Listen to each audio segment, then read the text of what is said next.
Hi friends, ಎಲ್ಲರಿಗೂ ನಮಸ್ಕಾರ. ನಿಮ್ಮ ಜೊತೆ ಖುಷಿ ವಿತ್ ಲೈಫ್. ಏನಪ್ಪ ಇವಳು ಇವತ್ತು ಫೇಸ್ ತೋರಿಸ್ದಿರಾ ಡೈರೆಕ್ಟ್ ಅರಮನೆ ತೋರಿಸ್ತಾ ಇದ್ದಾರೆ ಅಂತ ಅಂದ್ಕೊಂಡ್ರಾ? ಹೌದು, ನಿನ್ನೆ ಸ್ವಲ್ಪ ಹೊರಗಡೆ ಹೋಗಿದ್ವಿ. ಸೊ ಹಾಗಾಗಿ ವಿಡಿಯೋ ಮಾಡೋಕ್ಕಾಗಿರಲಿಲ್ಲ. ಬರಬೇಕಾದ್ರೆ ಆನ್ ದ ವೇ ಮೈಸೂರಲ್ಲಿ ನಮ್ಮ ಒಂದು ಅರಮನೆ ಏನಿದೆ, ನಮ್ಮ ಮೈಸೂರು ಪ್ಯಾಲೇಸ್, ಅದ್ರ ಮೂಲಕ ಬಂದ್ವಲ್ಲ, ಅದರದ್ದು ರೋಡಲ್ಲಿ. ಸೊ ಹಾಗಾಗಿ ಒಂದು ವಿಡಿಯೋನ ಮಾಡ್ಕೊಳ್ಳೋಣ ಅಂತೇಳ್ಬಿಟ್ಟು ಒಂದು ಕ್ಲಿಪ್ಪನ್ನು ತಗೊಂಡೆ. ನೋಡಿ ಹೇಗಿದೆ ಅಂತೇಳ್ಬಿಟ್ಟು. ಎಷ್ಟು ಚೆನ್ನಾಗಿ ಕಾಣಿಸ್ತಾ ಇತ್ತು ಅಂತ ಅಂದರೆ, ಇವಾಗಲೇ ದಸರಾ ನಡೀತಾ ಇದೆ ಅನ್ನೋ ಫೀಲ್ ಆಯಿತು ನನಗೆ. ಸೊ ಹಾಗಾಗಿ ಅದನ್ನು ಕ್ಲಿಕ್ ಮಾಡಿಕೊಂಡೆ.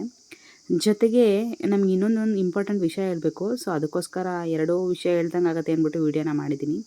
ನೋಡಿ ಹೇಗಿದೆ ಅಂತ ಹೇಳ್ಬಿಟ್ಟು. ಮತ್ತು ನಿಮ್ಗೆ ಅರಮನೆ ಯಾರ್ಯಾರಿಗೆ ಇಷ್ಟ ಕಮೆಂಟ್ ಸೆಕ್ಷನಲ್ಲಿ ಕಮೆಂಟ್ ಮಾಡಿ, ಓಕೆನಾ? ಸೊ ನಾನಂತೂ ಅರಮನೆ ಆಲ್ಮೋಸ್ಟು ದಸರಾ ಟೈಮ್ಗಿಂತ ಮುಂಚೆನೇ ಹೋಗ್ಬಿಟ್ಟಿರ್ತೀನಿ, ಬೃಂದಾವನ ಲೈಕ್ ಅರಮನೆ ಎಲ್ಲ. ಯಾಕಂದರೆ ಆ ಟೈಮಲ್ಲಿ ಸ್ವಲ್ಪ ರಶ್ ಇರುತ್ತೆ ಅಂತ. ಸೊ ನೀವೆಲ್ಲ ಯಾರಾದರೂ ದೂರದಲ್ಲಿದ್ದರೆ ಖಂಡಿತವಾಗ್ಲೂ ಬಂದು ವಿಸಿಟ್ ಮಾಡಿ, ಓಕೆನಾ? ಸೊ ಅರಮನೆನ ನೋಡಿಕೊಂಡು ಹಾಗೆ ಬಂದ್ವಿ. ಹೇಳಿದ್ನಲ್ಲ, ನೀವ್ಯಾರಾದರೂ ವಿಸಿಟ್ ಮಾಡೋದಿದ್ರೆ ಮಾಡಿ. 150 ಅಷ್ಟೇ. ಅರಮನೆ ಒಳಗಡೆ ಎಲ್ಲ ತೋರಿಸ್ತಾರೆ. ಮತ್ತು ಅಲ್ಲಿ ಪರ್ಚೇಸ್ ಏರಿಯಾನೂ ಕೂಡ ಇದೆ, ಗೊತ್ತಾಯ್ತಲ್ವಾ? ಸೊ ಇವಾಗ ನೋಡ್ತಾ ಇರೋದು ನಂಜುಂಡೇಶ್ವರ ದೇವಾಲಯ ನೋಡ್ತಾ ಇದ್ದೀರಲ್ವಾ? ಸೊ ಈ ದೇವಸ್ಥಾನದಲ್ಲಿ ಏನಪ್ಪ ವಿಶೇಷ ಅಂತೀರಾ? ಏನಕ್ಕೆ ತೋರಿಸ್ತಾ ಇದ್ದೀರಾ ಅಂತೀರಾ? ಹೌದು, ಮುಂದೆ ನೋಡಿ ವಿಷಯ ಗೊತ್ತಾಗುತ್ತೆ ಏನು ಅಂತ. ಸೊ ದೇವಸ್ಥಾನ ಎಲ್ಲ ದರ್ಶನ ಆಯಿತು. ದರ್ಶನ ಆಗಿ ಈಚೆ ಬಂದು ಕೂತಿದ್ವಿ. ಆ್ಯಕ್ಚುಲಿ ನಾನು ದರ್ಶನ ಮಾಡಲಿಲ್ಲ, ನನ್ನ ತಂಗಿ ಮತ್ತು ಅವರ ಫ್ರೆಂಡ್ಸ್ ಎಲ್ಲ ಹೋಗಿದ್ದರು. ನಾನು ಏನಕ್ಕೆ ಬಂದಿದ್ದೆ ಅಂತ ಅಂದರೆ, ದೇವಸ್ಥಾನಕ್ಕೆ ಏನಕ್ಕೆ ಬಂದಿದ್ದೆ ಅಂತ ಮುಂದೆ ಹೇಳ್ತೀನಿ. ಅದನ್ನು ಕೂಡ ನೋಡ್ತಾ ಇದ್ದೀರಲ್ಲ, ಇಲ್ಲೆಲ್ಲ ದೀಪ ಹಚ್ತಾರೆ. ಅದನ್ನು ದೀಪದ ಸ್ಟ್ಯಾಂಡ್ ತೋರಿಸ್ತಾ ಇದ್ದೆ ಅಷ್ಟೇ. ನಂಜುಂಡೇಶ್ವರ ದೇವಸ್ಥಾನದ ಮುಂದೆ ದೀಪ ಹಚ್ಚೋದು ನೈಟ್ ಅಥವಾ ಈವ್ನಿಂಗು ಅಥವಾ ಮಾರ್ನಿಂಗ್, ಅರ್ಲಿ ಮಾರ್ನಿಂಗ್ ಈ ಥರ ದೀಪ ಹಚ್ಚುತ್ತಾರೆ.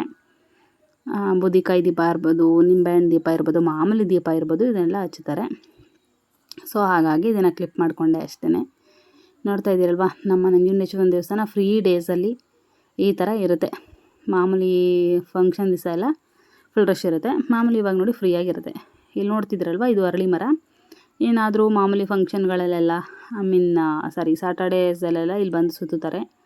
ಶನೇಶ್ವರನ ದಿವಸ ಅಂದರೆ ಬುಧವಾರ ಮತ್ತು ಶನಿವಾರ ಅರಳಿ ಮರನ ಸುತ್ತುತ್ತಾರೆ. ಅಂದರೆ ಒಳ್ಳೆ ಆಕ್ಸಿಜನ್ ಸಿಗುತ್ತೆ ಅನ್ನೋದೊಂದು ನಂಬಿಕೆ ಅಷ್ಟೆ. ನೋಡಿ ಇಲ್ಲಿ ಇದ್ದಾಳಲ್ಲ ಬಟಾಣಿ ಪುಟಾಣಿ, ಇವಳೇ ನನ್ನ ತಂಗಿ ಮಗಳು ಬಂಗಾರ. ಈ ಬಂಗಾರನ ಬಿಡೋಕ್ಕೆ ನಾನು ನಂಜುಂಡೇಶ್ವರ ದೇವಸ್ಥಾನಕ್ಕೆ ಬಂದಿದ್ದು. ನನ್ನ ತಂಗಿ ಇಲ್ಲಿ ದೇವಸ್ಥಾನಕ್ಕೆ ಬಂದಿದ್ಲು. ಸೊ ಹಾಗಾಗಿ ಅವಳು ಬಳೆ ಹಾಕ್ಸ್ಕೊಂಡಿದ್ದಾಳೆ ಕೈಗೆ. ಪುಟ್ಟು ಬಳೆ ಎಷ್ಟು ಚೆಂದಾಗಿದೆ ಅಲ್ಲ. ಇದು ಆ್ಯಕ್ಚುಲಿ ಊರಲ್ಲಿ ಲಾಸ್ಟ್ ಟೈಮ್ ಜಾತ್ರೆ ಹೋಗಿದ್ವಲ್ಲ, ಅವಾಗ ಹಾಕ್ಸಿದ್ದು.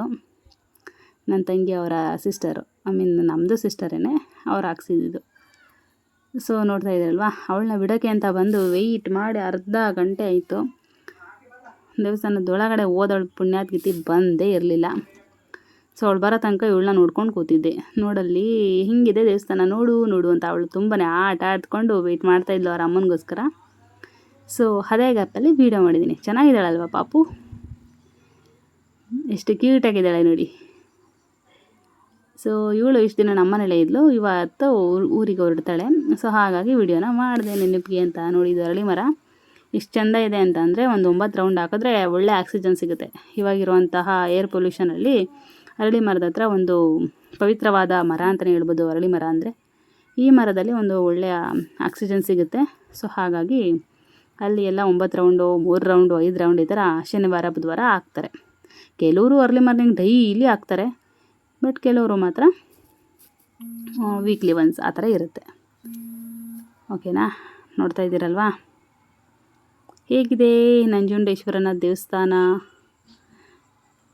ನಾನು ತೋರಿಸ್ತಾ ಇರೋ ವ್ಯೂ ಪಾಯಿಂಟ್ಸ್ ಎಲ್ಲ ಹೇಗಿದೆ ಅಂತ ಹೇಳಿ ಕಮೆಂಟ್ ಸೆಕ್ಷನಲ್ಲಿ ತಿಳಿಸಿ. ನೀವ್ಯಾರು ನಂಜುಂಡೇಶ್ವರ ದೇವಸ್ಥಾನಕ್ಕೆ ಬಂದಿಲ್ಲ ಅಂತಂದರೂ ಕೂಡ ತಿಳಿಸಿ. ನಮ್ಮದು ಏನೇ ವಿಷಯ ಇದ್ರೂ ಬಸವನ ಕಿವಿಯಲ್ಲಿ ಹೇಳ್ಬೇಕಂತೆ. ಸೊ ಹಾಗಾಗಿ ಬಸವನ ಕಿವಿಯಲ್ಲಿ ಹೇಳ್ತಾರೆ ಎಲ್ರೂ, ಅದು ಒಂದು ನಂಬಿಕೆ ಕೂಡ.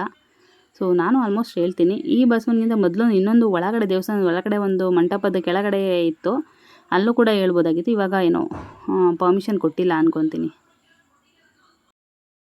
ದೇವಸ್ಥಾನದಲ್ಲಿ ಏನು ವಿಶೇಷ ಅಂತ ಕೇಳಿದ್ರೆ ಅಲ್ವಾ, ಕೊನೆಗೆ ಹೇಳ್ತೀನಿ ಅಂತಂದಿದೆ. ಹೌದು, ಇದೇ 22/5/2025 ಗುರುವಾರದಂದು ಸಾಮೂಹಿಕ ವಿವಾಹವನ್ನು ಮಾಡ್ತಾಯಿದ್ದಾರೆ.